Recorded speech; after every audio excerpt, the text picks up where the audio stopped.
శుభోదయము. పద్య కవిత్వము. రచన ఇప్పగుంట సూర్యనారాయణమూర్తి. శీర్షిక సాహిత్యము.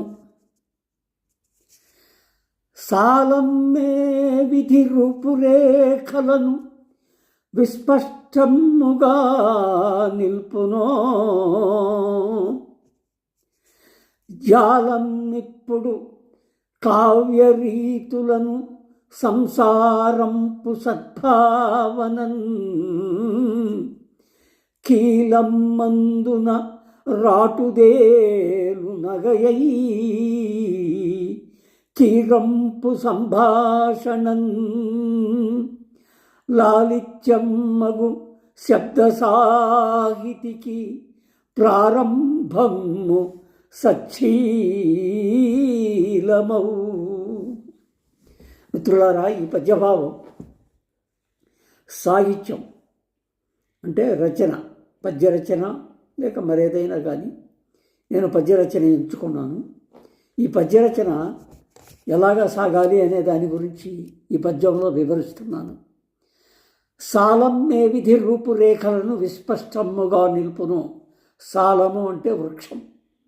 ఈ వృక్షం అనేది మొట్టమొదట మనం విత్తు నాటిన తర్వాత చిన్న చెట్టుగా మొలకై అది రోజు రోజుకు పెరుగుతూ కొమ్మలు, ఆకులు, పువ్వులు ఈ రకంగా తాను ఒక పద్ధతి ప్రకారంగా చిన్ననాటి నుంచి బాగా పెరిగి పెద్ద మహావృక్షాలు అయ్యేంత వరకు కూడా ఈ సాలం, ఈ చెట్టు విస్పష్టముగా నిర్దోషము లేకుండా నిర్దోషమైనటువంటి కార్యక్రమాన్ని జరుపుకుంటూ చక్కగా ఎదుగుతూ వస్తుంది. అది ఎలా ఉంటుంది అంటే ఈ సమూహము, జాలము అంటే సమూహము అంటే పద్య కవిత్వం రాసే వాళ్ళ సమూహము. జాలం ఇప్పుడు కావ్యరీతులను, ఈ జాలము, ఈ సమూహము, ఈ కావ్యము రాసేటువంటి సమూహము సంసారంపు సద్భావనను, ఒక సంసారము సాగుతుంటే ఆ సంసారంలో జరిగేటువంటి మాట తీరు, సంభాషణల తీరు చాలా పద్ధతిగా ఉండాలి. సంసారం అన్న తర్వాత దాన్ని నియమాలకు లోబడి మాట పొల్లుపోకుండా చక్కగా జరపాలి. ఆ విధంగా ఈ సాహిత్యం కావ్యరీతులకు సంసారంపు సద్భావనలాగా తీసుకొస్తూ కీలం మందున రాటుదేలు నగయ్యి, కీలము అంటే మంట. ఈ నగని తయారు చేసేటప్పుడు, నగ అంటే భూషణం, ఆభరణం. ఈ ఆభరణం తయారు చేసేటప్పుడు బంగారాన్ని బాగా వేడికి మనకి కావలసిన రీతిలో దాన్ని వంగేదానికి చేస్తున్నటువంటి ప్రయత్నాన్ని, దాన్ని ఆ నగ ఈ మంటకి ఎలా నిలబడి తట్టుకొని బయటికి వచ్చేటప్పుడు చక్కని రూపం తీసుకొని ఆ మాట, ఆ పలుకు, ఆ శబ్దం కీరంపు సంభాషణ, చిలుకలాగా హాయిగా అనిపించాలి. ఆ విధంగా కవిత్వం సాగుతూ రావాలి. చివరికి ఎలా ఉండాలి? లాలిత్యమ్మగు శబ్ద సాహితికి, మన శబ్ద సాహిత్యం అనేది ఈ పద్య భావం శబ్దాల మీద ఆధారపడి ఉంటుంది కదా.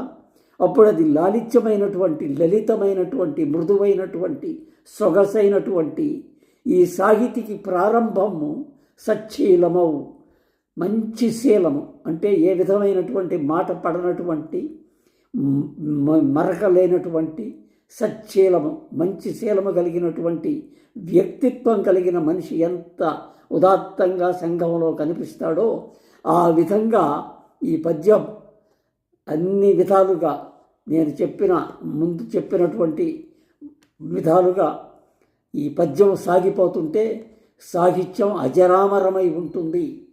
దానికి ఏమాత్రం కూడా సంశయము లేదు అని చెప్పి నేను చెప్పదలుచుకొని మీకు ఈ పద్యం సమర్పిస్తున్నాను.